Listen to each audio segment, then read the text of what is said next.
Donc, bienvenue tout le monde à débuter l'enseignement à distance pour le deuxième et troisième cycle du primaire. On avait un webinaire ce matin pour le préscolaire et premier cycle, puis on en a un autre pour le secondaire jeudi, je crois. Mercredi ou jeudi, je suis plus certaine.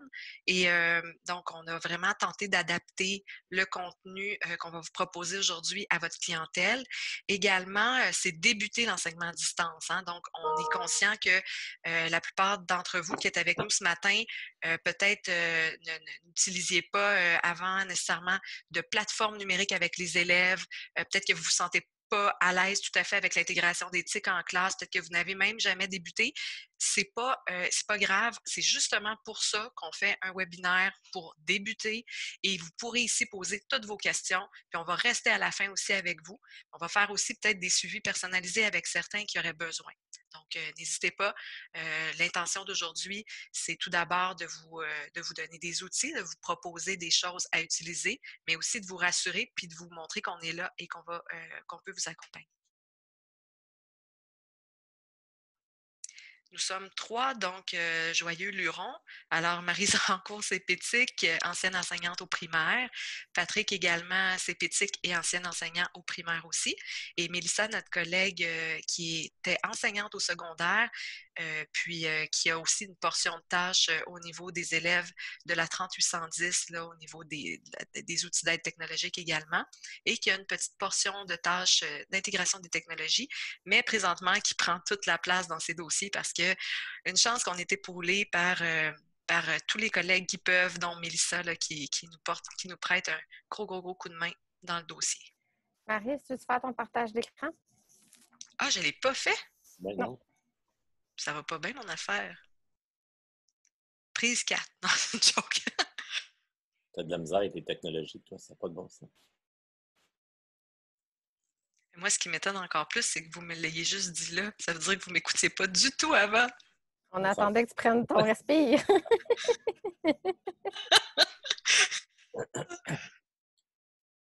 Donc, voilà, les présentations sont faites et puis je laisse la parole à mon collègue Patrick. Une petite activité brise-glace pour commencer, rapide. On veut juste prendre le pouls de comment vous vous sentez par rapport à ce qu'on vit présentement, la situation actuelle et les défis qu'on a. On va vous inviter à aller, vous allez avoir accès à une annotation. Hein? Mélissa, peux-tu confirmer comment on fait? Oui, en haut complètement, là, vous devriez avoir une bande verte qui dit « Vous voyez actuellement l'écran de Maryse Rancourt » et juste à droite, il y a « Options d'affichage ». Donc, on clique sur « Options d'affichage » et ensuite sur « Annoter ». Donc là, vous devriez avoir une autre bande qui apparaît où est-ce que vous avez une souris du texte. Nous, ce qu'on veut aller chercher, c'est le marquage. Donc, c'est un petit crochet, puis on va aller chercher le petit crochet vert. Et on attend les consignes de Patrick. Et vous allez mettre ça, comment vous vous sentez? Vous mettez le X en bas ou dessous sur l'image. Comment vous vous sentez présentement? Et vous pouvez avoir plusieurs choix. Lâchez-vous lousse. Quand on parle de défis actuels, c'est sûr qu'on parle évidemment du défi d'enseignement à distance, également de reconsidérer l'utilisation du numérique dans nos pratiques. Il y a beaucoup de défis, en fait, actuellement, là, qui vous sont j'allais dire proposés, mais c'est même pas le cas, qui vous sont en fait imposés. Hein. C'est des défis qui viennent avec la situation. En réflexion. La surcharge est évidente. Nous aussi, on aurait pu mettre un X là, pas un crochet plutôt.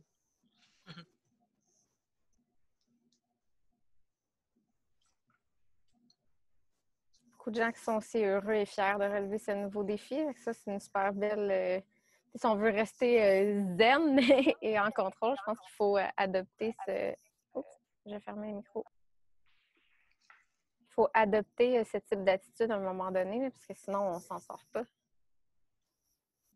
On a une main levée de Geneviève Legault. Je ne sais pas si c'est une question en lien. Option d'affichage, moi, ça marque juste adapter à la fenêtre, format original, puis demander le contrôle à distance. Vous n'avez pas annoté un peu plus bas? Non. Ben ça, c'est peut-être... Il y a eu une mise à jour. Je m'excuse, j'ai fermé votre micro. J'ai fermé le micro parce qu'on a un retour de son. Mais en ce moment, aujourd'hui, il y a une nouvelle mise à jour qui est apparue là, dans dans Zoom. Et là, je vois d'ailleurs que Geneviève, la mise à jour n'a pas été faite. Donc, quand les mises à jour ne sont pas faites, des fois, il y a des options comme ça qui apparaîtront pas. À un moment donné, on a déjà vu que c'était carrément l'onglet Converser qui était indisponible pour les gens qui n'avaient pas fait la mise à jour. Donc, il faut aller faire la mise à jour de l'application une fois que le webinaire va être terminé. Sinon, vous allez sortir du webinaire. La mise à jour se fait tout seul. Hein. Je crois que quand on quitte, après 15 minutes, on ne l'utilise pas, la mise à jour va se faire. Non. Non, ça, c'est quand c'est les STI ici à la Commission scolaire de Laval qui font des changements, mais quand c'est une mise à jour de chez Zoom, là, il faut vraiment aller faire la mise à jour. Il va y avoir un pop-up disant qu'il y a une mise à jour à faire et il faut la faire. Super. Donc, je vais vous remercier pour votre participation. Donc, on peut voir finalement que il y a quand même, les avis sont partagés, les sentiments sont partagés. Il y en a plusieurs qui sont quand même heureux et fiers de relever ce nouveau défi. Moi, ce que je vois aussi là-dedans, c'est qu'il y a l'avantage peut-être du temps aussi d'appropriation des technologies. Hein. Il y a quand même un certain temps qui vous est disponible, qui ne l'était pas nécessairement auparavant. Donc, ça pourra aider. Également, notre support, notre soutien des CPTIC, peut-être de vos collègues aussi avec qui vous allez vous arrimer, peut-être de vos réapos aussi. Puis être en réflexion, c'est tout à fait une excellente posture aussi à adopter parce qu'on n'a pas le choix, il faut passer par là pour organiser, pour s'organiser. Et c'est de ça dont on va parler maintenant. Donc, je vais vous demander, je vais juste effacer des annotations, pardon. OK, quelqu'un l'avait fait, merci. Et puis, on va passer à la prochaine petite diapo. Donc, simplement, en débutant, vous allez voir aujourd'hui beaucoup de nos ressources où on va pointer vers notre nouveau site web Trousse numérique CSDL enseignant. Donc, il s'agit d'un site web qu'on a mis sur pied juste au début du confinement, en fait, pour vous venir en aide au niveau vraiment de l'enseignement à distance principalement. Alors, c'est la trousse numérique CSDL enseignant. Et puis, si vous tapez trousse numérique CSDL enseignant dans Google, il n'y a rien qui va sortir, c'est normal.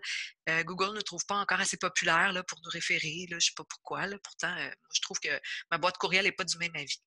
Bref, on va plutôt, pour y arriver à retrouver ce site-là, qui, en passant, devrait être, je ne sais pas si c'est sur le BV, mais ça en ce moment, hein, je n'ai pas vérifié.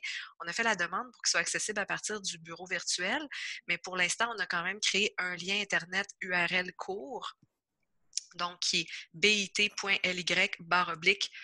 numérique CSDL. Alors ça, c'est notre lien plus court. Et puis, on va y revenir aujourd'hui. Craignez pas, là, le site web, donc, il est nommé ici. Il va être également renommé dans le courriel que vous allez recevoir demain pour aller retracer un paquet de ressources dont on va vous parler aujourd'hui. Tout d'abord, avant d'entrer dans le vif du sujet, on doit également, c'est sûr, se parler de communication avec vos élèves. Vous l'avez probablement déjà débuté. Hein? On fallait contacter nos élèves. On avait différentes modalités. Là. C'est ce on va regarder ensemble, les modalités avec lesquelles on peut communiquer avec nos élèves, soit individuellement, soit en sous-groupe et ou en grand groupe. Il y a différentes façons de le faire. On va donc réfléchir ensemble, puis regarder des moyens de communication privilégiés, dépendamment des situations. Déterminer aussi la fréquence de vos communications, entre parenthèses, afin d'établir une routine, parce que ça vaut la peine de réfléchir quelques minutes puis de déterminer vraiment un horaire. Ça va aider aussi vos élèves si vous pouvez aussi leur annoncer cet horaire-là à l'avance. C'est vraiment facilitant. Je prends exemple, ma fille de 6e année, sa prof nous a envoyé il y a déjà quelques semaines un horaire comme quoi tous les lundis matins de telle heure à telle heure, elle rencontrerait ses élèves en visioconférence. Fait que là, ma fille sait que tous les lundis à 10 heures, etc. Donc, d'avoir une idée comme ça, précise un peu à l'avance, ça vient sécuriser aussi nos élèves. Établir aussi un plan de travail hebdomadaire, ça va être important aussi parce que, comme vous le savez, la situation change hein, de jour en jour, en fait de semaine en semaine, mais parfois même de jour en jour. On a des nouveautés, on a des nouvelles indications. Vos directions d'école doivent vous donner certaines consignes aussi à suivre, le gouvernement aussi. Donc, bref, on va se faire un plan de travail à ce stade-ci qui va être hebdomadaire. Dans la planification hebdomadaire qui est suggérée, et là, on vous a mis ça à titre indicatif, la Charte de l'UNESCO du développement curriculaire a transmis, dans le fond, à l'Organisation des Nations unies des recommandations donc de planification hebdomadaire suggérée en termes de temps passé pour différents types d'activités. Et là, ici, on a mis le 3e cycle. Pour le 2e cycle, évidemment, ça va être moins long, le nombre de minutes allouées par jour. Évidemment, ça, c'est du temps passé par les élèves à faire différentes activités en lien, par exemple, avec la lecture, l'écriture, les mathématiques, etc. C'est sûr que présentement, en contexte de confinement, on ne s'attend pas à ce que les élèves commencent à faire à la fois 40 à 60 minutes de lecture par jour, 40 à 60 minutes d'écriture par jour, etc. Donc, on va devoir varier, peut-être au niveau de la planification hebdomadaire, donc vraiment à chaque jour, ou encore par semaine d'aller privilégier certaines activités plutôt que d'autres et des durées aussi. Et dites-vous que, j'en profite pour parler de la durée aussi d'une visioconférence parce que j'ai ma grande qui est en 5e secondaire qui est quand même une genre de première de classe, là, qui a quelqu'un de très autonome et qui vient juste de me dire à midi, maman, on dirait que les profs pensent que on a juste eux autres comme enseignants dans notre vie d'élèves parce que leurs enseignants font des visios très longues et proposent aussi des activités qui prennent beaucoup, beaucoup de temps à l'extérieur, même des visios.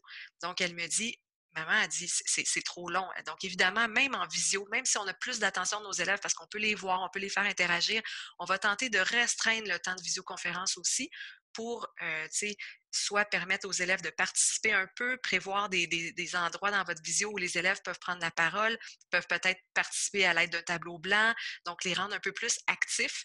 Et ça, Mélissa va vous en dire plus tantôt pour Zoom, là. Mais donc, même en visioconférence, on va tenter de ne pas dépasser là, ces durées-là. J'ai parlé à une enseignante de 5e année cette semaine, elle me dit, Marie, je sors d'une visio, ça a pris 1h30 parce que mes élèves présentaient à la fin, donc c'était très long, elle avait mal à la tête. Les élèves n'en pouvaient plus non plus, là, c'est trop long, 1h30. Définitivement. Donc, on va tenter de faire ça plus court, puis peut-être de donner un petit peu peut-être plus de fréquence, mais de diminuer le temps. Ça va être très important, surtout avec des petits cocos, le 2e, 3e cycle. Il faut maximiser la portée de ces moments-là là, qui sont intéressants, qui sont rassurants, mais qu'on doit quand même garder concis dans le temps et avoir notre intention claire au départ. Est-ce qu'il y a des questions par rapport à ça ou des interventions? Est-ce que vous avez tenté des choses peut-être, puis avez des trucs à nous transmettre? Vous pouvez lever la main. Sinon, on va passer à la prochaine diapo. Donc, c'est à titre indicatif, bien sûr, là, ici. Alors, je laisse la parole à Mélissa pour les bases. Oui, donc on a, pour les besoins, dans le fond, on a comme scindé, vous voyez, on s'est inspiré des difficultés des pistes de ski alpin. Donc, vous voyez le petit losange noir. Donc, on s'est créé un système. Donc, un losange noir, c'est ce qu'il y a de plus simple. Puis pour cette année, si vous désirez rester à cette base-là, qui serait de téléphoner à vos élèves ou de communiquer par courriel, de leur envoyer des travaux par courriel, de leur envoyer des vidéos par courriel, peut-être plus aux parents, là, mais quand même, vous pouvez fonctionner de cette façon-là. Donc, sur notre site web, là, c'est pas moi qui ai le contrôle, Marie. Je vais peut-être prendre le contrôle, ça va être plus simple. Je te laisse ça, Manoir. Juste que je vois. Alors, je vous le partage. Donc, sur notre site web, on a toute une section sur l'enseignement à distance et on a décidé de scinder avec communiquer avec mes élèves. Ensuite, il y a environnement numérique d'apprentissage, puis évaluer à distance. Ça, on n'en parlera pas aujourd'hui. On va s'en tenir à communiquer avec mes élèves. Donc, notre niveau premier losange et le niveau 2e losange se trouvent dans communiquer avec mes élèves. Donc, quand je clique ici, vous avez toutes les informations nécessaires pour les appels téléphoniques, pour faire des appels et qu'on bloque votre numéro de téléphone. Donc, ça, c'était un besoin qui avait été nommé par des directions d'établissement qui disaient que les profs avaient certaines réticences à téléphoner parce qu'ils ne savaient pas comment bloquer le numéro. Donc, ça, on l'a écrit ici. Puis ensuite, pour l'envoi de courriel, c'est sûr que la plupart des gens savent envoyer un courriel, mais des fois, d'envoyer un courriel à tout notre groupe en même temps ou à tous nos parents en même temps, on ne veut pas nécessairement tout écrire les adresses une à une. Alors, vous avez sur notre site web des petites capsules vidéo pour écrire aux élèves en un seul coup, que ce soit à vos élèves directement ou aux parents aussi, ou des fois, c'est aux deux, le deuxième, troisième cycle. Je sais que moi, mes enfants, les profs commencent à prendre l'habitude d'écrire à l'élève et de mettre les parents en CC. Donc, on vient entraîner un peu les élèves là, à consulter leur boîte de courriel de la commission scolaire. C'est une bonne habitude à avoir, surtout en ces temps-ci. Tranquillement, on veut développer l'autonomie des élèves. Donc, ça peut être un moyen. On écrit aux élèves, mais on met les parents en CC. Donc, vous avez ce tutoriel-ci. C'est sûr que là, on ne passera pas, on ne va pas vous montrer cette vidéo-là. On vous montre où la vidéo se trouve pour que vous puissiez, après ça, vous-même aller consulter la vidéo. Comment faire pour aller générer, par exemple, une liste des courriels de vos élèves ou une liste de courriels de des parents, là, du père, de la mère ou même des tuteurs dans GPI pour ensuite pouvoir réutiliser cette liste-là dans vos envois courriels. Après ça, bon, écrire aux parents, là, ici, c'est le procédurier qui se trouve juste ici. Et c'est vraiment, tu sais, c'est super bien d'écrire puis imager en même temps. Je reviens à la présentation. Donc, ça, c'est pour Maryse. Est-ce que mon partage est en pause par hasard? Oui, absolument. J'ai sur comme quoi? une vague qui est entre le site web de la trousse numérique et là, OK, t'es revenu. Non, c'est Là, bon. je te vois maintenant. C'est depuis que j'ai activé qu'on puisse voir mon Zoom que ça me crée des problèmes quand je suis en partage. Donc, je m'excuse, c'est bien involontaire de ma part. Maryse, je vais te laisser repartager, par exemple, parce que moi, ça me cause vraiment des problèmes, cette option-là. J'étais vraiment excitée quand je l'ai découvert, là, mais finalement, ce n'est pas génial. Alors, ça, c'est la base. Puis comme je vous dis, si vous voulez continuer à fonctionner de cette façon-là pour cette année, c'est vraiment libre à vous. Si on veut rajouter une toute petite coche de plus, donc si je dis, OK, bon, mes élèves, c'est beau, je leur parle au téléphone, mais ça, c'est individuel. Quand j'envoie des courriels, c'est peut-être plus avec les parents que j'interagis. Là, si on veut rajouter peut-être une petite difficulté, mais quelque chose qui est super intéressant, ça va être d'aller vers les visioconférences.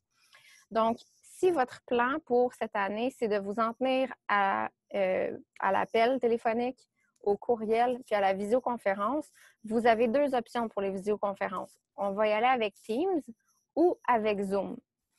Il y a quand même des bonnes différences, là. Il faut garder en tête que Zoom, c'est une plateforme spécialisée pour la visioconférence. C'est quand on fait une seule chose dans la vie, on devient extrêmement bon dans cette chose-là, contrairement à Teams qui ont, Microsoft, là, ils ont beaucoup de plateformes, mais ça fait en sorte qu'ils sont peut-être moins spécialisés dans chacune de leurs plateformes. Alors, Zoom va permettre, entre autres, d'avoir beaucoup plus de contrôle sur les élèves, contrôler les micros, on peut même prendre le contrôle à distance là, des ordinateurs des élèves. On a le tableau blanc. Il y a quand même beaucoup d'options que Teams peut aussi offrir, mais il y a quand même un petit peu moins d'options là, que dans Zoom. Patrick, est-ce que tu veux commencer avec Teams? Patrick, il faudrait que tu allumes ton micro. Je pense à faire des mimes. Donc, Teams, c'est un outil Microsoft, comme Mélissa vient de dire. Puis, il permet, c'est une des facettes. Hein, faire de la visioconférence avec ses élèves, c'est une partie de tout ce que peut faire Teams, fait beaucoup de choses. Vous retrouvez Teams quand vous allez dans vos courriels. Donc, dès que vous êtes dans votre environnement Office, vous allez dans la gaufre en haut ou dans la barre de lancement, mais j'aime mieux gaufre. On clique ici, dans la barre dans la gaufre, et là, vous allez avoir Teams. Absolument, il peut se retrouver ici, comme moi, il est là. Si jamais il n'est pas là, vous cliquez dans toutes les applications, et là, il va se retrouver dans votre barre aussi. Ici. Là, donc, quand vous avez Teams, il est ici. Teams, c'est aussi une application pour l'iPad, c'est une application pour les téléphones, c'est aussi un logiciel qu'on peut installer sur un Mac ou sur un PC. Puis là, moi, j'utilise la version en ligne. Le but après-midi, c'est juste de montrer comment on fait des visioconférences. Fait qu'on n'ira pas dans tous les autres trucs qu'on peut faire. Donc, on va voir comment on fait des visioconférences. C'est assez simple. Le seul petit truc qu'il faut comprendre, c'est que pour pouvoir faire une visioconférence, il faut passer par le calendrier. Donc, on fait juste cliquer sur le calendrier. Donc, là, je suis mon environnement Teams en ligne. Je vais cliquer sur le calendrier ici. Et il faut que j'aille organiser une rencontre. Donc, je dis, OK, mes élèves, tiens, je vais faire une rencontre, je rien à 13 h mercredi, profitons-en. Je vais cliquer sur ma zone de mon calendrier où je vais mettre ma rencontre. Et là, je vais simplement rajouter un titre pour savoir qu'est-ce qui se passe dans mon agenda. Je vais aller rajouter un participant, mais j'en veux juste un participant. Parce que sinon, il ne créera pas de rencontre. C'est comme obligatoire. Fait que je peux même écrire mon nom pour m'inviter moi-même. On ne chicanera pas tout seul comme ça. Fait qu'on écrit son nom à soi-même. Veux-tu? OK, il est là. Donc, on s'invite soi-même. Et le reste, ce n'est pas important. On va aller peut-être dire l'heure. Si on veut le faire à chaque semaine, tantôt on parle de récurrence, on peut aller mettre une récurrence pour être sûr que ça revienne à chaque semaine. Et quand c'est terminé, on a juste à faire ça comme ça. Là, il faut l'envoyer. Donc, on rentre nos informations qu'on a besoin. On fait envoyer l'information. Et vous allez voir, ma rencontre est organisée dans mon calendrier ici. Si je veux pouvoir la distribuer à mes élèves maintenant, il faut que, c'est un peu bizarre ça, il faut que je retourne dans le calendrier, je clique dessus. Vous allez voir, dans ma zone ici de courriel, il y a comme un petit commentaire qui vient d'apparaître dans ma zone ici. C'est ça ici que je vais devoir copier puis coller et envoyer à mes élèves. Je peux envoyer ce petit lien-là aux parents de mes élèves si je veux que les parents soient en arrière pour pouvoir aider leur enfant. Ou si les enfants sont autonomes, j'envoie ça directement à mes élèves. Et dès qu'ils vont cliquer là-dessus, ils ne sont pas obligés d'avoir le logiciel Teams sur leur poste. Ça va s'ouvrir. Ils vont pouvoir participer à la visioconférence. La visioconférence de Teams offre aussi un tableau blanc, permet de couper les micros quand on veut aussi. Ça se ressemble à Zoom, mais Zoom est encore plus facile un petit peu. Et lorsque vous entrez dans votre calendrier une réunion Teams, bien cette réunion-là, elle est visible aussi par l'ensemble de vos collègues dans votre calendrier Outlook. Fait qu'ils peuvent voir aussi que vous avez prévu une visio à cette heure-là. Ils le voient. Ça dépend si on a partagé notre calendrier avec nos collègues, Marie, je crois.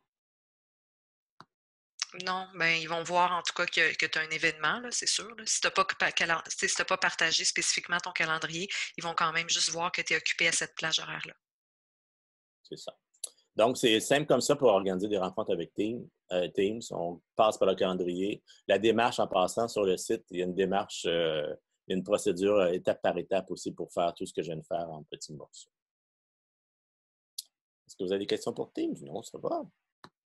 Je réponds déjà non, ça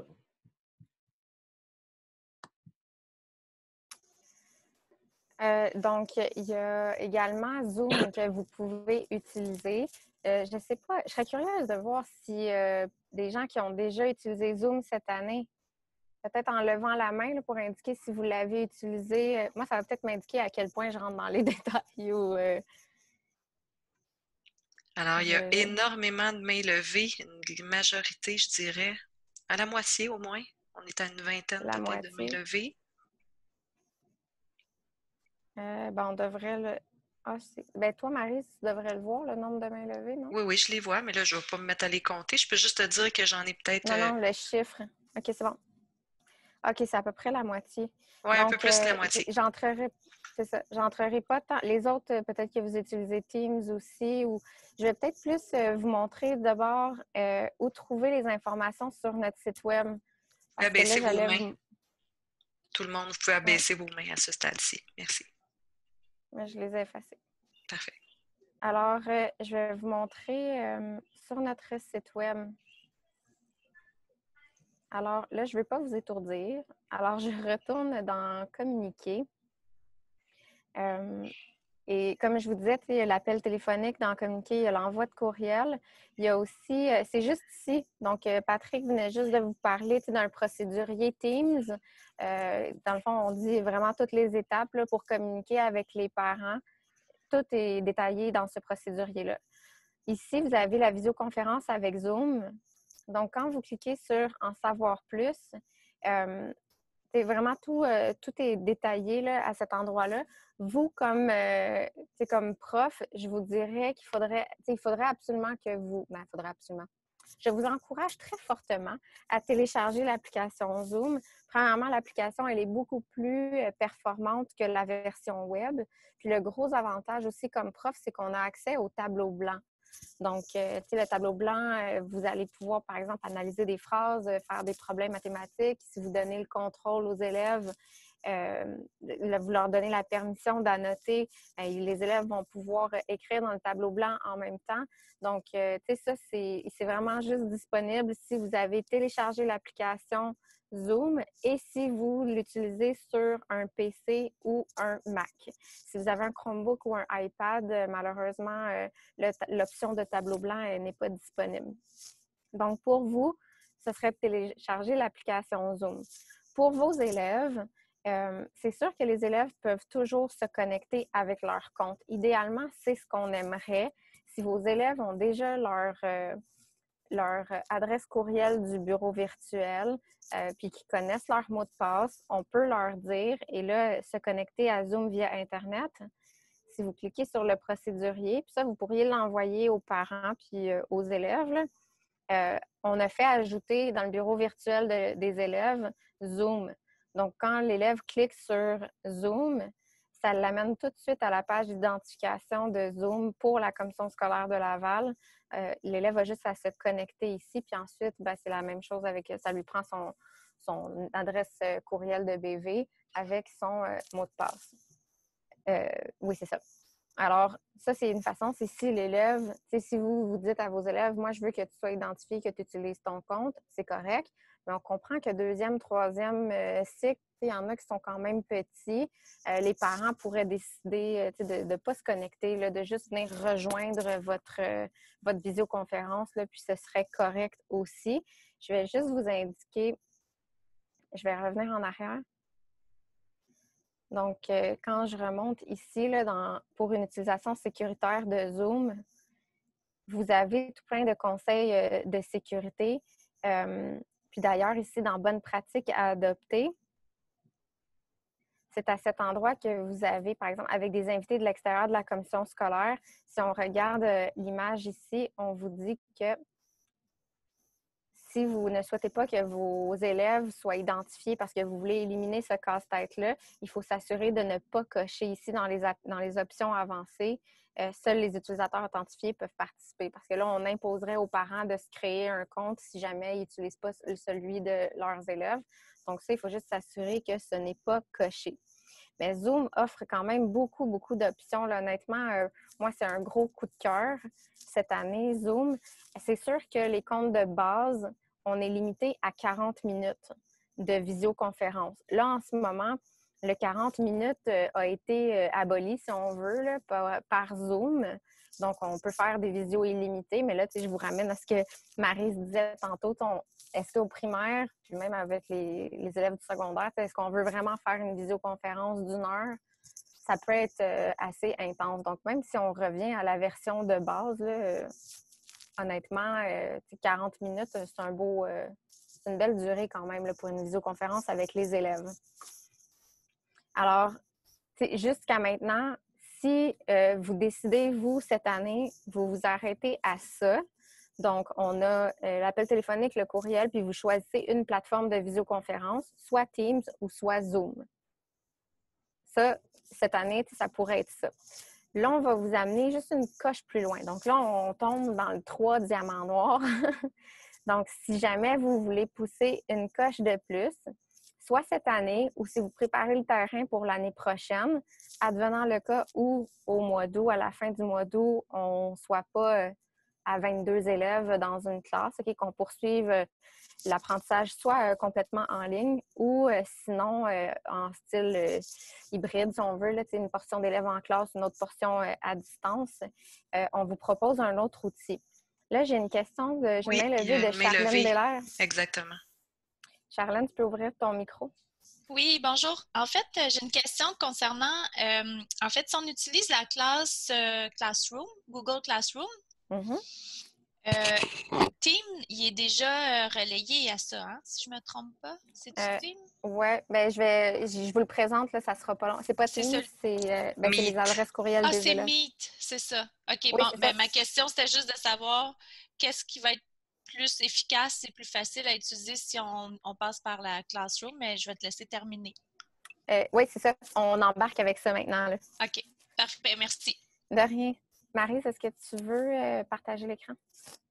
Partager la présentation? S'il te plaît.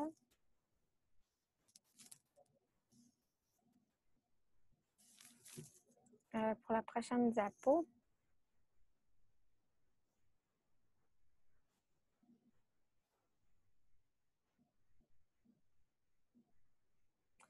Alors, dans le fond, ce qu'on vous suggère ce matin, en fait, je vais juste faire une parenthèse, là. On a vraiment, on a plusieurs environnements numériques d'apprentissage. Nous, on les a testés. Et puis, notre gros coup de cœur, là, pour plein de raisons, c'est vraiment Google Classroom. Donc, c'est ce qu'on a décidé de vous présenter parce que c'est facile de se l'approprier jusqu'à une certaine limite. C'est sûr qu'il faut faire des tests, puis il y a une phase d'appropriation, puis des fois, on va faire des erreurs, puis c'est normal. Mais Google Classroom offre beaucoup, beaucoup. Puis, somme toute, la courbe d'appropriation, elle est quand même pas si à pic que ça. Il y a moyen de s'en tirer, même si on n'est pas expert des technologies. Là, puis c'est ça qui est intéressant avec Google. Pour les tout petits du préscolaire puis du premier cycle du primaire, on ne leur suggère pas Classroom, on leur a plutôt suggéré Classe Dojo ce matin parce que les élèves ne sont pas assez autonomes. Mais on considère qu'à partir du deuxième, troisième cycle, c'est sûr qu'au début, ça va être avec un accompagnement des parents. On suggère fortement l'utilisation de Google Classroom.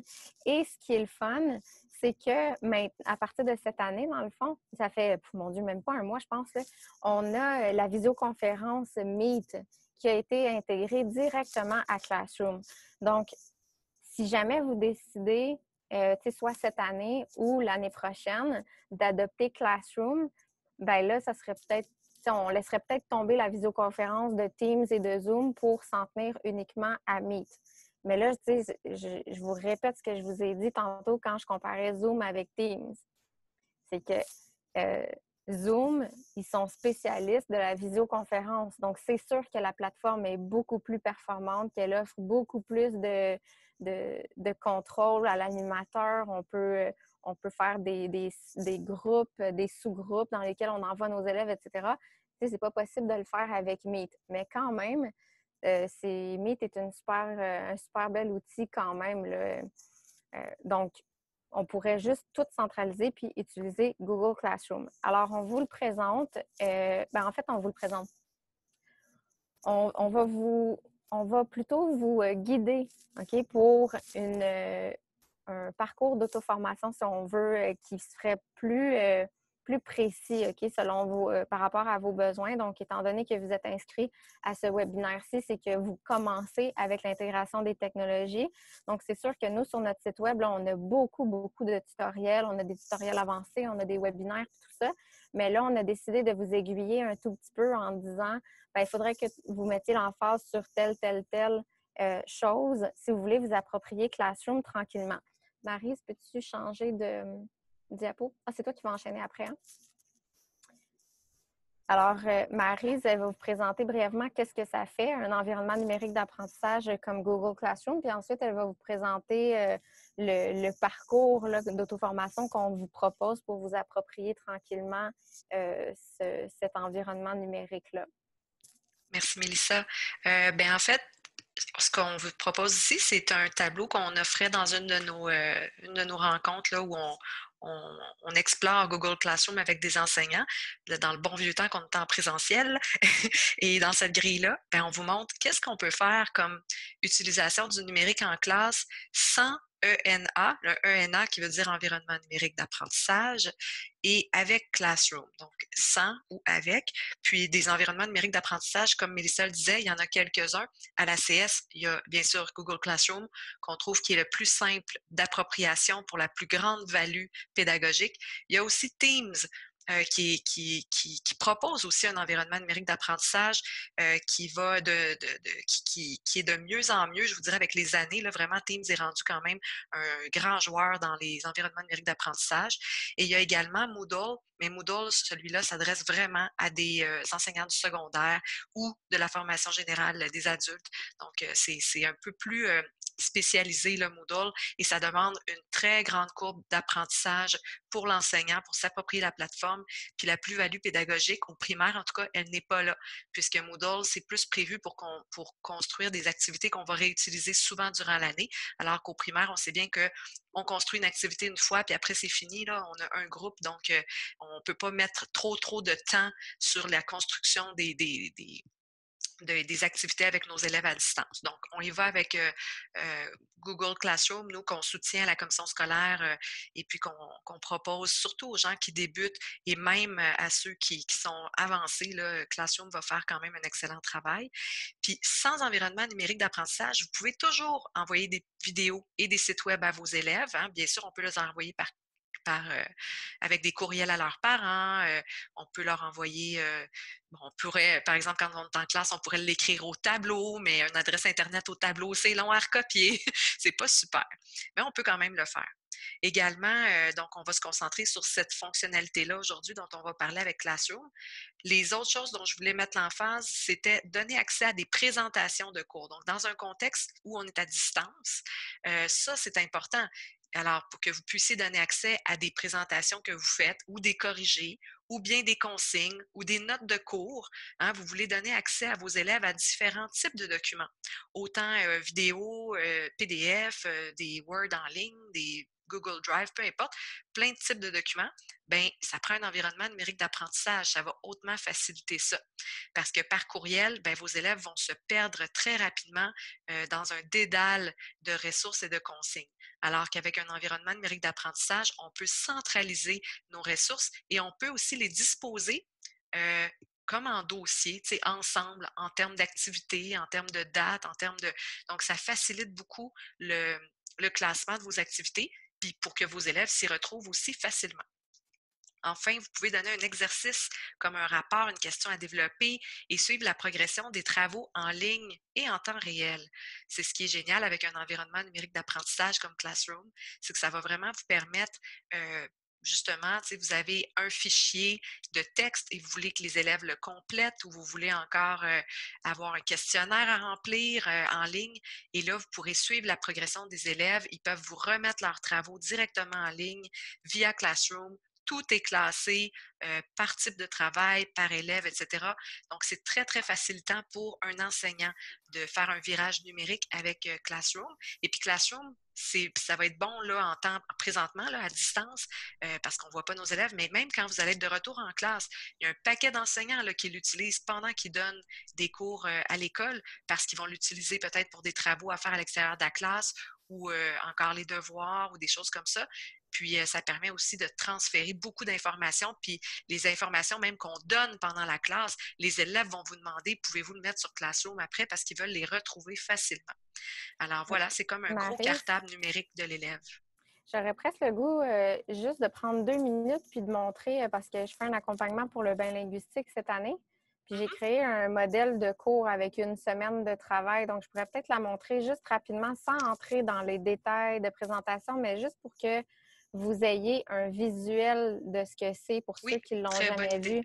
Donc, Merci. ça, c'est un cours, ici, c'est pour le bain linguistique, là, évidemment. Donc, on a le flux où est-ce qu'on peut faire des messages aux élèves. Et quand je clique sur travaux et devoirs, tantôt, Maryse parlait de thématiques, de dossiers. Donc, ce que j'ai fait ici, c'est qu'on a une semaine de travail, là, du 25 au 29 mai, avec le plan de travail de la semaine qu'on vient mettre ici. Je l'avais fait à la main, puis je l'avais pris en photo, puis je l'avais déposé tout simplement, là. Donc, je l'ai grossi en très haut, mais donc le plan de travail que, par exemple, l'élève pourrait imprimer à la maison. Puis après ça, bien, il y a toutes les activités à faire cette semaine-là. Donc, il y en a en mathématiques, il y en a en lecture, en écriture. Si on regarde, par exemple, une capsule vidéo à regarder quand l'élève clique sur « Afficher le devoir », le prof, il y a les consignes de son activité. Ici, c'est un lien vers un Google Forms dans lequel on a inclus la vidéo que l'élève doit regarder. Après ça, quand l'élève pardon, quand l'élève revient, il pourrait aller faire après ça une résolution de problème imagé ici. Donc, on peut ajouter des pièces jointes. Donc, toutes les informations sont centralisées. Puis tantôt, je voyais, il y avait une question dans le flux par rapport au message. Donc, vous voyez ici, commentaires ajoutés au cours. Donc, des élèves qui auraient eu de la difficulté à faire cette tâche-là, l'élève aurait pu écrire un message, je ne comprends pas telle affaire. Puis là, c'est peut-être même un autre élève qui lui aurait répondu pour répondre à sa question, ou sinon vous répondez à sa question. Bref, beaucoup, beaucoup de potentiel là, pour Google Éducation, là, pour Google Classroom.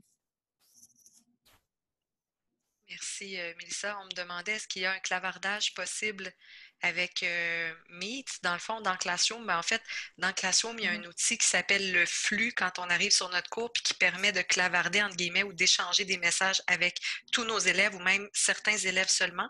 Ça, ce qui est le fun en plus, c'est que si je cible seulement certains élèves de mon groupe, ils reçoivent aussi un courriel qui leur donne le message que j'ai écrit dans le flux, entre guillemets, donc l'espèce de tableau d'accueil, l'espèce de fil d'actualité de mon cours, là, si on veut. C'est comme une page Facebook qu'on descend avec toutes les publications. Le flux, c'est ça. Et les élèves, comme ça, peuvent recevoir même des courriels par rapport à ça. Puis également, dans Meet, qui est la visioconférence intégrée, ben oui, c'est possible aussi d'avoir un onglet clavardage. Il y a un onglet clavardage, en fait, dans Meet aussi. Donc, ça, c'était les petites précisions par rapport à vos questions. Alors, je poursuis avec tout simplement comment donc se l'approprier. Alors, si jamais c'est quelque chose qui vous tente, pour vrai, on a nous bâti une appropriation de Google Classroom en 1h13. Donc, c'est un parcours avec quelques vidéos. Puis ici, ce qu'on vous propose, je m'excuse, je recommence au numéro 1, initiation aux outils Google. Si ça ne vous dit rien trop, la suite Google que vous ne connaissez pas, puis même que OneDrive, puis tout ce qui est info nuagique, ça ne vous dit pas grand-chose, il n'y a pas de problème. Vous pouvez vous initier en quelques minutes, c'est pas très long, en vous familiarisant avec l'environnement Google. C'est une quinzaine de minutes tout au plus pour savoir c'est quoi Google Drive, donc l'environnement où vous pouvez venir stocker vos fichiers, que vos fichiers soient actuellement sur votre bureau, qu'ils soient sur une clé USB, qu'ils soient dans vos documents. C'est facile de les prendre et de les transférer directement dans Google. Et Google va adapter le format de votre document. Donc, si vous avez un Word, si vous avez un LibreOffice, peu importe, bien, il va l'adapter en format texte de Google qui s'appelle un Google Doc et vous allez pouvoir comme ça l'utiliser. C'est vrai que parfois la mise en page va être légèrement différente, surtout si vous partez d'un LibreOffice, mais tout ce qui est Word, par exemple, quand on rentre ça dans Google, ça se convertit pratiquement de façon intégrale, là, sans trop de dommages. Également, on vous demande de visionner aussi la présentation de Google Disc et un peu plus bas, une capsule qui porte sur Google Documents. Donc, maximum en 15 minutes. Ce sont les deux principaux. Google Drive qui sert à aller stocker tous vos documents et Google Doc qui est un Google Document, l'équivalent d'un Word finalement, mais dans la suite Google. Pourquoi on vous parle de la suite Google au lieu de la suite Office? Parce que plusieurs, vous avez déjà la suite Office, peut-être que vous l'utilisez aussi, comme OneDrive. C'est parce que Classroom est intimement lié. Classroom, c'est un produit de Google. Donc, il est intimement lié à toute la suite Google Éducation et c'est par la suite de Google Éducation, comme un Google Document, qu'on va pouvoir transmettre une copie, par exemple, d'un document à tous nos élèves et en un seul clic, plutôt que d'avoir comme quand vous avez une pile de feuilles devant vous, puis vous passez une copie de votre document à chaque élève qui est assis chacun à son bureau, bien là, on peut faire la même chose avec un Google Document. Donc, vous avez un document, vous pouvez les transférer, en faire une copie par élève en un seul clic et chaque élève reçoit sa propre copie dans laquelle il peut écrire et il peut vous le remettre par la suite. Donc, ça, c'est vraiment une façon numérique finalement de travailler. Et puis, on n'est pas obligé non plus d'aller aussi loin. On peut juste se contenter de partager des ressources avec nos élèves comme envoyer une pièce jointe, donner un PDF, envoyer un lien vers une vidéo. Mais on peut aussi aller plus loin dans les travaux. Alors voilà, c'est ça que l'environnement Google permet. En deuxième, l'initiation à Google Classroom. Alors ici, spécifiquement, quand vous aurez tout d'abord été initié aux outils Google à la base, bien là, il y a le parcours qui dure en tout 1h13, mais vous n'êtes pas obligé non plus de regarder toutes les capsules. Nous, on vous a ciblé ici les 5 capsules de base, qu'on souhaitait vous montrer. Donc, qu'est-ce que Classroom? Les premiers pas avec Classroom, organiser votre cours, publier des travaux et devoirs et finalement inscrire vos élèves en lot, parce qu'on ne veut pas être obligé d'inscrire les élèves un à la fois. Maintenant, on n'est plus obligé d'envoyer un code pour que les élèves s'inscrivent puis que ce soit long. On peut, avec ma petite procédure, là, directement passer par GPI, générer une liste des courriels d'élèves. Zoup, on copie toute la liste d'un coup sec, puis on s'en va dans Classroom et on va coller notre liste là, pour inscrire tous nos élèves en 15 secondes aussi. Là, ça se fait donc très facilement. Et on a donc les tutoriels vidéo qui vous montrent tout ça. Et ce parcours d'auto-formation-là, de même que tous les autres liens, mène sur notre site web. Bien sûr, notre fameux nouveau site, bit.ly/trousse numérique CSDL. Donc, le parcours est ici. Comme vous voyez, la durée totale est d'1h13, mais on vous a ciblé dans notre document quelle capsule écouter pour pouvoir, dans le fond, vous approprier la base.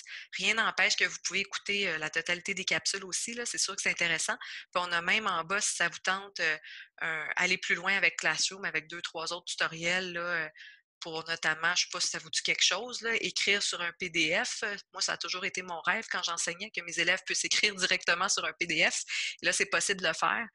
Donc, c'est ça, on a des sections donc, pour aller encore un petit peu plus loin.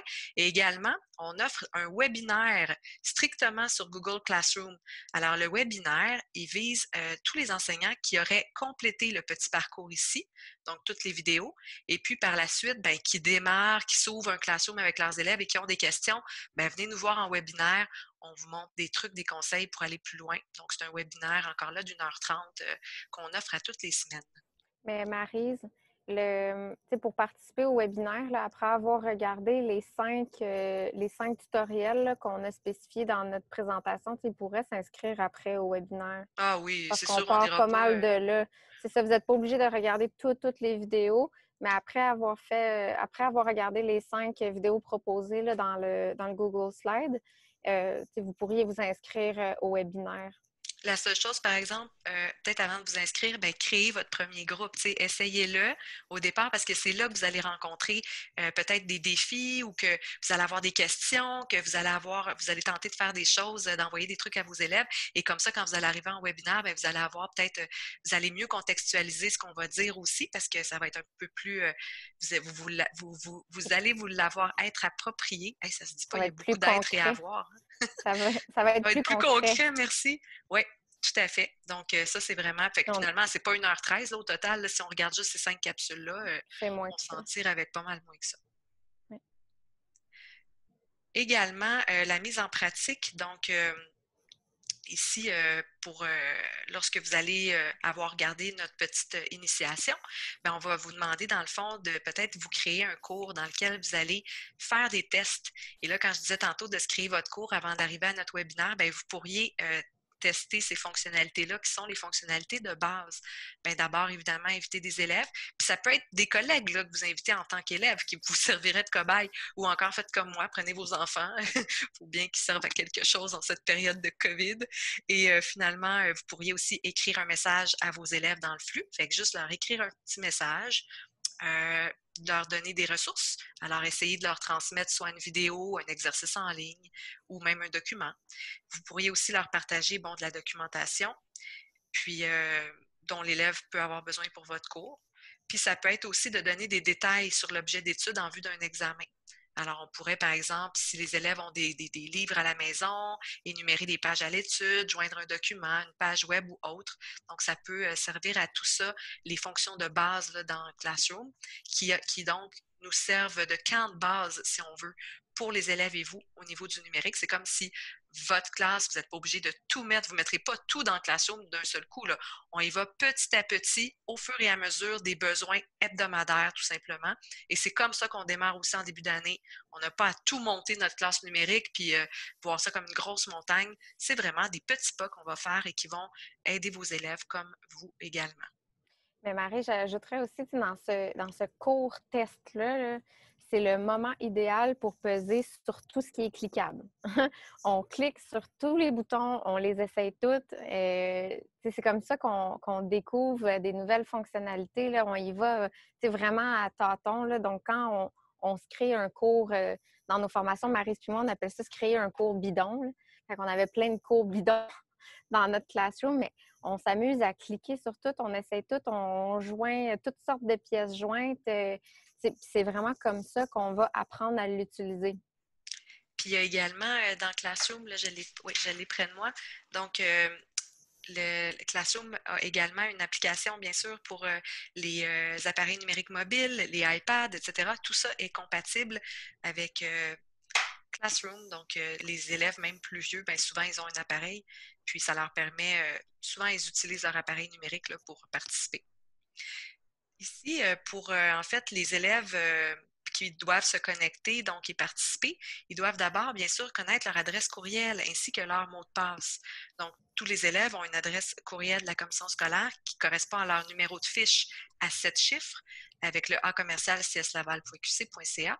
Et ici, on a mis des liens cliquables. Donc, si on clique ici, sur le petit icône de liste, ça nous mène vers une procédure qui est le code d'utilisateur et mot de passe initial. Un élève qui n'aurait jamais utilisé son bureau virtuel encore, qui est rendu en troisième année du primaire, par exemple, bien, on vous dit c'est quoi son code d'utilisateur et c'est quoi son mot de passe initial. Donc, le mot de passe initial à la commission scolaire, au départ, il est composé des 2 premiers caractères du prénom de l'élève, premier caractère du nom, ensuite son numéro de fiche. Puis ensuite de ça, ben, on vous donne des exemples, etc. Puis, on vous dit comment faire aussi si jamais l'élève a oublié son mot de passe. Donc, pour le modifier, donc vous, en tant qu'enseignant de vos élèves, vous pouvez modifier les mots de passe de vos élèves sans problème en passant sur le bureau virtuel, en passant par le BV. Alors ça, c'est le code d'utilisateur et mot de passe initial. On vous propose fortement de ne pas donner le même mot de passe aux élèves. Je sais que c'est tentant, surtout avec les petits, de donner le groupe 303 là, comme mot de passe, mais les petits, c'est pas long. C'est quand ils l'utilisent souvent à l'école qu'ils connaissent les identifiants des autres élèves, puis ils peuvent se connecter au bureau virtuel en tant qu'un autre élève. Et à ce moment-là, moi, je vous dis, c'est en quatrième année du primaire qu'on a vu le plus de dérapage avec les mots de passe que des gens, il y avait le même mot de passe que les autres amis, puis là, ils se connectaient comme s'ils étaient d'autres amis, puis ils envoyaient des messages par courriel qui n'étaient pas nécessairement très agréables. Donc, faites attention aux mots de passe qui doivent différer d'un élève à l'autre si possible. Voilà pour le mot de passe. Informer les parents des élèves, bien, c'est sûr que quand on commence, parce que nos élèves, oui, je disais qu'ils peuvent se connecter là, avec leur identifiant mot de passe. Où est-ce que les élèves se connectent? Alors, je vais vous montrer rapidement. Donc, tout est accessible à partir du bureau virtuel, autant pour l'enseignant que pour l'élève. Alors, je suis en train de me connecter comme élève. J'ai des enfants généreux. Donc, juste ici à l'accueil, vous voyez Google Classroom, j'ai le lien et j'ai aussi le lien pour Zoom. Hein, quand les élèves doivent se connecter, s'ils passent par ici, c'est plus rapide que par l'application. En passant à la procédure de connexion, il y a quelqu'un dans le chat tantôt, Mélissa, qui nous disait que ses élèves avaient beaucoup de difficultés à se connecter. On a une procédure de connexion à Zoom pour les élèves qui est disponible sur notre site web aussi, qui va permettre, qui donne pas à pas où cliquer pour se connecter avec Zoom. Donc vraiment, cette procédure-là, vous pouvez l'envoyer aux élèves. Ils vont l'avoir là, pour se connecter plus rapidement. Donc, pour entrer dans Classroom, mon élève va devoir, bien sûr, s'authentifier une première fois. Et voilà, je suis dans le classroom d'un élève. Et le classroom des élèves ressemble drôlement au classroom des profs aussi. C'est la même interface avec tous vos groupes, tous vos cours. Alors ici, c'est une petite fille de 5e secondaire. On voit tous ces groupes. Donc, ils peuvent y accéder comme ça. Si vous voulez informer les parents de ce que c'est Classroom, on a une vidéo qui s'appelle « Qu'est-ce que Classroom ?» Ça présente en 2 minutes c'est quoi, puis ça montre aussi comment commencer à l'utiliser avec un groupe, puis ça montre aussi aux parents qu'est-ce qu'on peut faire avec ça. Finalement, on a aussi un parcours d'auto-formation pour les élèves, parce que là, vous allez dire « Hey Marie, c'est beau, tu viens de nous proposer un beau petit parcours, mais mes élèves, eux, comment ils font pour utiliser Classroom? Je ne suis même pas là pour leur montrer. » Excellent, on y a pensé. On a créé donc un petit parcours de moins de 20 minutes, si je ne me trompe pas, c'est 17 minutes. Alors, ce parcours-ci se retrouve également sur notre trousse numérique CSDL. Et n'oubliez pas là, que tout ce qui est écrit ici, puis tous les liens, ça vous est envoyé. Là, le document que vous voyez, vous allez le retrouver par courriel. Donc, mes élèves ici, dans leur auto-formation, bien, ils voient comment se connecter. Ils voient aussi comment changer de compte sur Google. C'est peut-être plus pour les plus vieux, là, mais on a souvent des élèves qui s'étaient déjà créés des comptes Gmail puis Google personnels. Puis là, ben, quand ils ont un compte Google de la commission scolaire avec le même mot de passe identifiant que celui de la commission scolaire, ben, des fois, ils se trompent entre leurs codes. Donc, comment changer de compte? On a les procédures ici. Donc, Classroom, ça ressemble à quoi? Qu'en quelques minutes, l'élève, on voit l'interface de l'élève et à quoi il a accès pour communiquer avec d'autres élèves ou pour communiquer avec vous. En passant, l'élève peut juste écrire des commentaires à des publications que vous faites et oui, les autres élèves peuvent les voir. Et ça, c'est si vous décidez que l'élève peut le faire. Parce qu'en tout temps, vous pouvez décider qu'un élève ou que tous les élèves ne peuvent pas envoyer des publications aux autres. C'est vous qui choisissez ça, c'est dans les paramètres. Et également, l'élève peut vous envoyer des commentaires ou des messages en privé à vous à l'intérieur de Classroom, puis ça se traduit en courriel que vous recevez aussi. Fait que vous n'êtes pas obligé d'être toujours rendu dans Classroom pour voir si un élève vous a écrit. Très facilitant. Comment rendre mes travaux? Alors ici, les élèves vont pouvoir visionner comment rendre leurs travaux et leurs devoirs dans Classroom. Puis vous aussi, vous pouvez aller le voir en passant. Et comment rendre un travail fait sur papier dans Classroom. Parce que, tu sais, les élèves, ça se peut là, que moi, je ne suis pas rendue à envoyer des travaux numériques dans Classroom, mais que j'aimerais ça que mon élève m'écrive, je ne sais pas, moi, sa démarche mathématique sur une feuille ou qu'il m'écrive son travail sur une feuille. C'est très simple pour un élève de prendre en photo ou en vidéo son travail et de vous l'envoyer via Classroom avec un appareil numérique, bien sûr, très facilitant avec un appareil personnel, un iPad ou un téléphone ou un iPod. Non, je m'excuse, le iPod, non.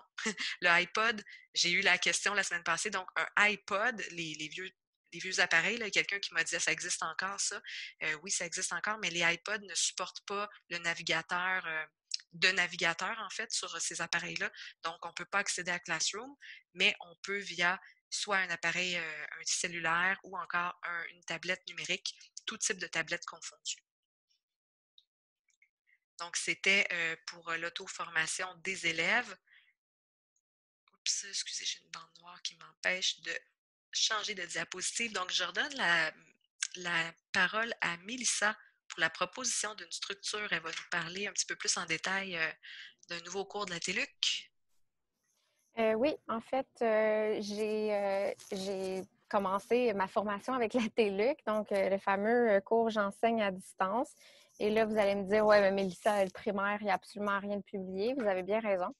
Donc, le ministère a décidé de mettre l'emphase d'abord au secondaire parce que, vous étiez supposé commencer avec les élèves là, en présentiel, puis alors que pour le secondaire, tout se passait à distance. Mais quand même, honnêtement, là, il y a des choses super intéressantes qui sont mises en ligne. Donc, même si vous êtes au primaire, le contenu qui est publié en ce moment, donc c'est le micro-programme accompagné. Il y a 2 modules de ce micro-programme-là qui sont en ligne. Ils sont super intéressants puis ils sont tout aussi pertinents pour les enseignants du primaire. Donc, si ça vous intéresse, je vous conseille fortement d'aller jeter un coup d'œil. C'est pas très long.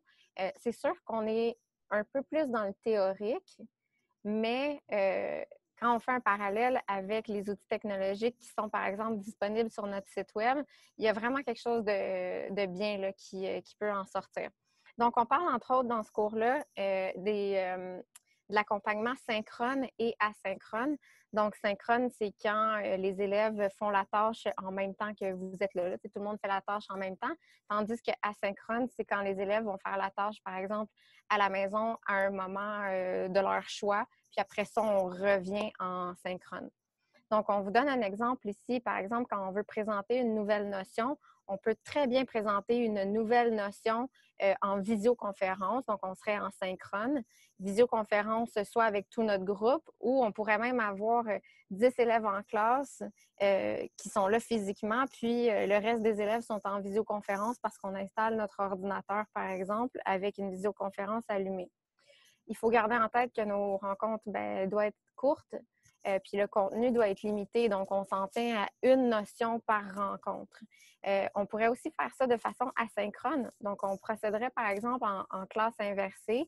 Avec Google Classroom, par exemple, je pourrais donner un devoir à mes élèves qui serait de regarder une courte capsule vidéo sur une nouvelle notion. L'avantage des capsules vidéo, c'est que l'élève peut la réécouter plusieurs fois. Puis on pourrait suggérer à l'élève tu regardes ta capsule vidéo, puis ben, explique-moi qu'est-ce que tu as compris ou qu'est-ce que tu n'as pas compris. Donc, ça pourrait être 2 questions qu'on leur pose. Puis après ça, de façon synchrone, on revient, par exemple, pour répondre aux questions des élèves, pour ajouter des explications, pour faire des exemples avec eux, alors que tout le monde est présent. Après ça, les tâches à réaliser. Tâches à réaliser, on suggère de les faire de façon asynchrone. Donc, on offre une tâche aux élèves. Ils vont les faire à leur rythme, sur leur temps. Ils vont peut-être avoir de l'aide. D'ailleurs, dans le nouveau module qui est apparu hier de la TELUC, on parlait que c'est pas juste l'enseignant là, qui doit accompagner. Les pairs peuvent accompagner d'autres élèves. Donc, des élèves plus forts, on pourrait les pairer, par exemple, avec des élèves qui ont un peu plus de difficultés, faire un espèce de système de mentorat à l'intérieur de la classe. Puis en même temps, ça permet aux élèves de socialiser. Puis nous, comme prof, ça nous allège un peu la tâche. Il y a aussi, il faut penser aux grandes sœurs, aux grands frères, tout ça qui pourrait donner un coup de main aux plus petits à la maison. Ce qui est important aussi, c'est d'offrir de la rétroaction régulièrement. Puis, si vous vous lancez dans Google Classroom, vous allez vous rendre compte que la rétroaction, là, c'est un bijou. Non seulement on a beaucoup d'options, que ce soit de la rétroaction écrite ou de la rétroaction vocale ou de la rétroaction vidéo, beaucoup, beaucoup de potentiel, puis c'est le fun à faire. Puis l'élève, ben même au secondaire, là, je faisais de la rétroaction, puis les élèves adoraient avoir de la rétroaction. Voyons, voilà, je vais recommencer mon mot. Rétroaction vocale. Maryse, est-ce que tu es au courant que c'est ton partage d'écran puis que tu te promènes partout? Non, pas du tout. Merci. Je préparais je voulais montrer Meet, comment c'était facile d'entrer en visio en quelques clics. OK. Mais non, c'est ça. Donc, la rétroaction, là, je ne sais plus ce que je disais. Mon petit déficit d'attention, pardon. Donc, même au secondaire, là, les élèves adoraient avoir de la rétroaction qui était enregistrée vocale parce que ça leur permettait de la réécouter souvent, puis ça leur permettait aussi de faire les modifications à leurs travaux en étapes. Ils écoutaient une partie, mettaient sur pause, ils modifiaient leur travail, après ça, ils redémarraient l'audio. Donc, il y a ça qui... Même si on retourne en classe au mois de septembre, c'est le genre de pratique que vous allez pouvoir conserver avec vos élèves. C'est hautement payant par rapport aux élèves, à la réussite des élèves. Puis finalement, quand on fait un retour sur nos activités, idéalement, ce serait de le faire de façon synchrone, soit en grand groupe, avec des difficultés qui sont communes. Donc, si on a une difficulté, qu'on s'aperçoit que c'est 80% de nos élèves qui ont la même difficulté, bien, on va faire un retour en grand groupe, alors que si c'est une difficulté qui est un peu plus ciblée, on va viser dans ce cas-là des sous-groupes de besoins. Alors ça, c'est une proposition de structure.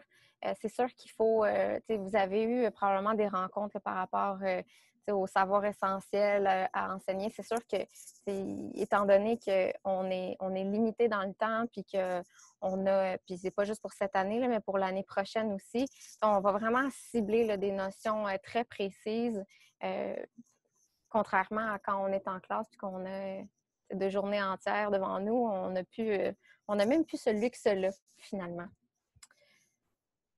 Maryse, l'autre page. Ah, c'est pas moi. Les ressources.